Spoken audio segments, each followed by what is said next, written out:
महाभारत कथा भाग 2। हस्तिनापुर पहुंचकर मैं एक पंथागार में ठहर गया। इस पंथागार में देश विदेश के यात्री ठहरे हुए थे। स्नान आदि से निवृत्त होकर मैं भोजनालय में गया तो भोजन करते हुए मेरे समीप बैठे एक विशालकाय व्यक्ति ने मुझसे पूछ लिया, श्रीमान कहाँ से पधारे हैं? मैंने कहा, गंधमादन पर्वत पर मेरे पिता का आश्रम है, तो यहाँ किस कार्य से पधारे हैं? उसने पूछा, राज्य में किसी सेवा कार्य पर नियुक्ति की आशा से, परंतु अब तो हस्तिनापुर राज्य की नौका डूब रही है।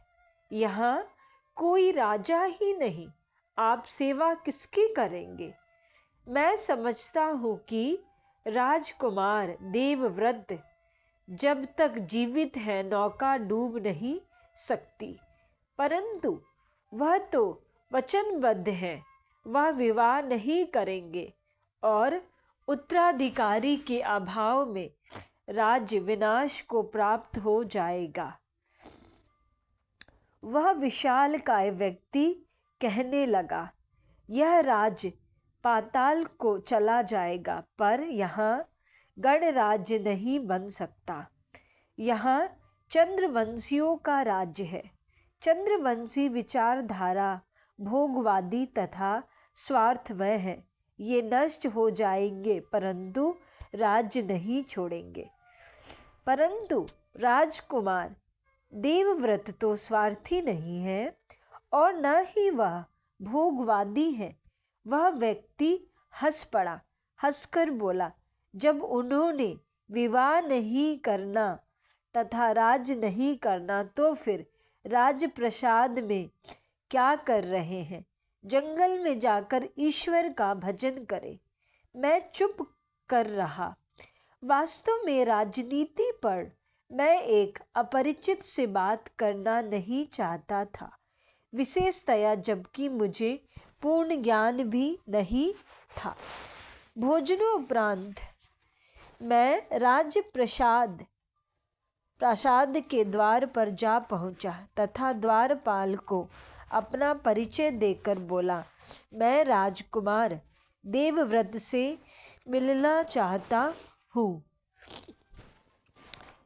द्वारपाल ने कह दिया, राजकुमार आजकल किसी से नहीं मिलते।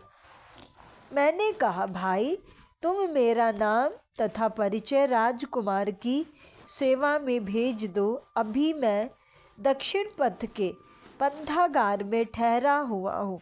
यदि वे मिलना चाहेंगे तो बुला लेंगे। अपना परिचय लिखकर मैं नगर भ्रमण के लिए निकल पड़ा। हस्तिनापुर नगर अति सुंदर तथा विशाल था। विशाल मार्ग तथा उच्च अट्टालिकाएं भी थी। नगर की दुकानें माल से लद थी, जिससे विदित होता था कि नगर समृद्ध है। घूम फिर कर मैं पंथागार में वापस लौटा तो पता चला कि राज्य का एक प्रतिहार मेरी प्रतीक्षा कर रहा है। मैं अपने आगार का द्वार खोलने लगा तो वह मेरे पास आ पहुंचा और पूछने लगा, आप महर्षि गवलगढ़ के सुपुत्र श्री संजय है ना? हाँ, चलिए आपको श्रीमान राजकुमार देवव्रत जी ने बुलाया है। अभी? जी हाँ, आगार का द्वार मैंने खोला नहीं और मैं उस प्रतिहार के साथ राज्य प्रासाद को चल पड़ा। मुझे राजकुमार के सम्मुख उपस्थित किया गया।